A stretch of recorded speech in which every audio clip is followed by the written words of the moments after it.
কানে যে সমস্ত বিন্দুগুলি থাকে সেটা একটা প্রশংসনীয় একটা সুব্যবস্থা তৈরি করে আমাদের শরীরের যে বিভিন্ন অনিয়ম বা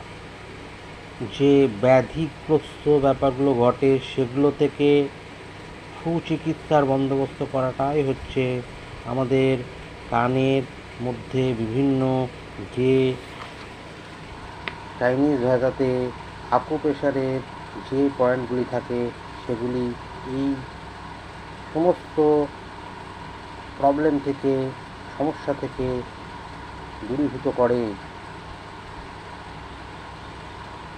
আরও বেশি করে বললে আমাদের সমস্ত শরীর